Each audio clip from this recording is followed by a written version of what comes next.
Whispers in the Woods. The small town of Ravenswood was nestled deep within the heart of an ancient forest, its boundaries defined by the tall, whispering trees that surrounded it. The townspeople lived quiet lives, their days filled with the usual routines of rural existence. Yet, beneath the surface, a sense of unease permeated the air, as if the forest itself held dark secrets. Among the townsfolk was Emily Harper, a young woman known for her curiosity and adventurous spirit.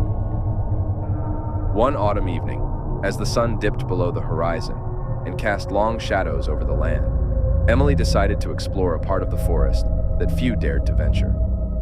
The locals called it the Hollow, a place where the trees grew denser and the light barely penetrated the canopy.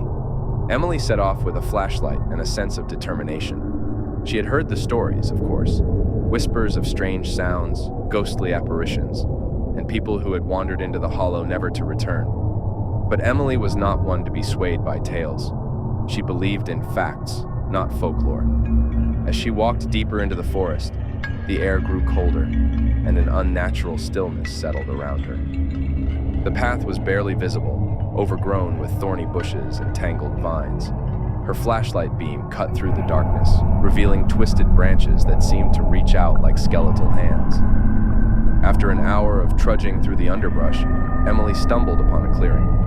At its center stood an old, dilapidated cabin. Its wooden walls were covered in moss, and the windows were shattered, giving it an abandoned, eerie appearance. Curious, Emily approached the cabin, her heart pounding with a mix of fear and excitement. She pushed open the creaking door and stepped inside. The interior was dark and musty, filled with the remnants of a bygone era. Broken furniture, dusty books, and cobwebs adorned every corner. As she explored, Emily's flashlight flickered, casting unsettling shadows on the walls. In one corner of the cabin, she found a diary, its leather cover worn and cracked. She opened it and began to read, her breath catching in her throat as she absorbed the contents. The diary belonged to a man named Samuel Hayes, who had lived in the cabin over a century ago. His entries spoke of strange occurrences, voices in the night, unexplainable footprints, and the feeling of being watched. One entry, dated October 31st, 1901, stood out. "I can no longer ignore the whispers. They call to me, beckoning me deeper into the hollow. I fear what I might find, but I am compelled to follow. I leave this diary as a record, should I not return." Emily's curiosity was now tinged with genuine fear. She knew she should leave, but something, perhaps the same force that had drawn Samuel, compelled her to stay. She continued reading, the words blurring as her flashlight dimmed further. Suddenly, a low whisper echoed through the cabin. Emily froze, her blood turning to ice.